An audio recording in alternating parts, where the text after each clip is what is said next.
Details on operation that led to the death of one of the country's most wanted. Police are reporting that an AK-47 was reportedly recovered during a gun battle that led to the death of one of Jamaica's most wanted, Andre Hines, otherwise called Bunny, on Saturday. Reports are that Hines was fatally shot during a confrontation with the police in Bluefields, Westmoreland. The high-powered rifle and 2 magazines and several rounds were seized after the confrontation.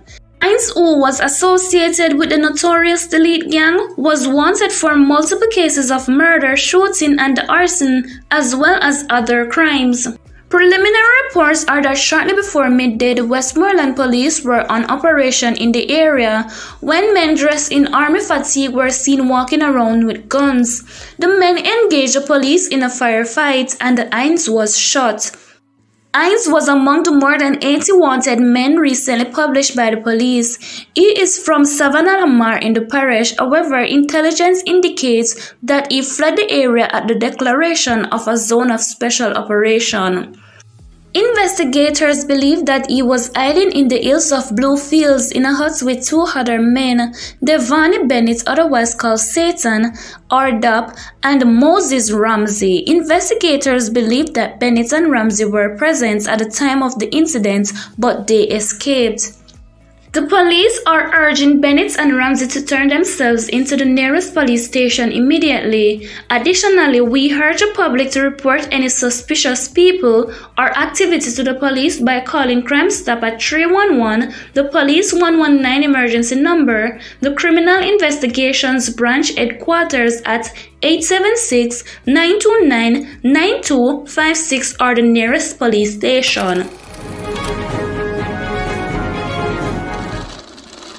Fisherman slapped with 34 years in prison. A 45-year-old Garnell Golson, a fisherman of High Street, Port Royal, East Kingston, was sentenced to 34 collective years in prison as hard labor when he appeared in the Supreme Court in Kingston on Friday, February 11. Golson is reportedly a major player in the guns for drugs trade between Jamaica and Haiti. The facts are that on April 14, 2021, about 9 p.m., the narcotics police were on an operation at the Jam World Fishing Village in Portmore, St. Catherine, when Golson was arrested. He later confessed to having just arrived from Haiti. At the time of his arrest, Golson was found in possession of 2 illegal firearms with 13 rounds of assorted ammunition, approximately 12 pounds of cocaine and US $64,000, which were said to have been proceeds from a large quantity of ganja that he had trafficked to Haiti. On his appearance before the court on Friday, Golson pleaded guilty and was sentenced as follows. 2 counts of illegal possession of firearm, 5 years imprisonment at hard labor on each count. 2 counts of illegal possession of firearm, 8 years imprisonment at hard labor on each count. Possession of criminal property, 3 years imprisonment. Possession of cocaine, 5 years imprisonment at hard labor. The sentences are to run concurrently. Golson was committed to the circuit court to answer to additional charges under the Proceeds of Crime Act, which are to be heard in May of this year.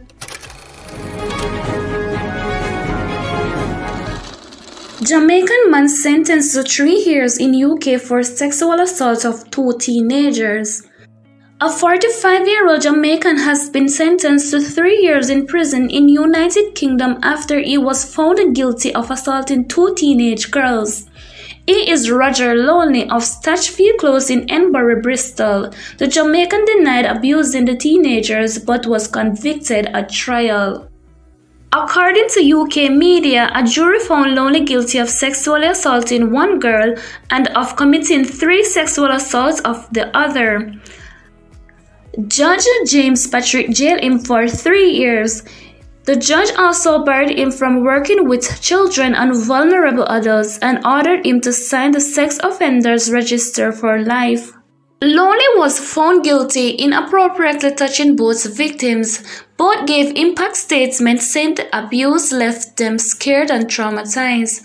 One said, "The trauma left me feeling like an alien, like I forgot to be a normal individual."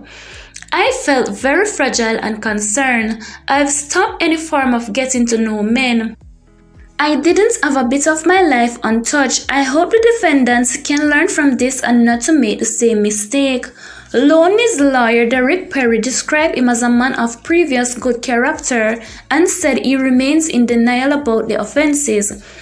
Perry said the Jamaican national felt trapped, isolated and lonely after arriving in UK.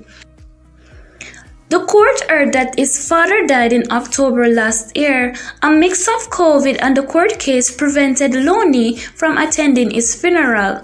Loney has not seen his mother in Jamaica for some 2 years, Perry said. Businessman charged with larceny. The chief financial officer of the corporate area engineering company made his first appearance in the Kingston and St. Andrew Parish Court yesterday to answer to charges of larceny. Charged with 19 counts of larceny as a servant is George Miller. Allegations are that the accused Miller, 35, of a St. Andrew address was employed at the company as its chief financial officer since 2015. His core function was to maintain and monitor the company finances. Miller had access to the National Commercial Bank online banking platforms, which allow him to transfer funds from the company's account to clients and stock buyers on behalf of the company. It is further alleged that between December 2021 and January, it was discovered that during the period from April 2018 to November 2021, Miller pocketed $31 million. Miller has denied the allegations. Attorney at law Perry Rogers, who was holding for Miller's lawyer, Davian Vassell, submitted to Senior Parish Judge Lorian Cole Montague that there was no intention to deprive the company of the funds being alleged. We are asking that under the circumstances, if we could be given the opportunity to do what's ought to be done, Rogers told the court. The prosecution added that further checks by investigators suggested that an additional $4 million will be added to the purse being alleged. Miller, who is currently on bail in the sum of $400,000, was made the subject of a fingerprint order. Cole Montague also ordered him to surrender his travel documents, and a stop order was imposed. He is to report to the police once weekly and is not to have contact or communication with the complainants. The judge also ordered Miller not to visit the company or to conduct business on his behalf. He is to return to court on March 3, when at that time monies are expected to be paid.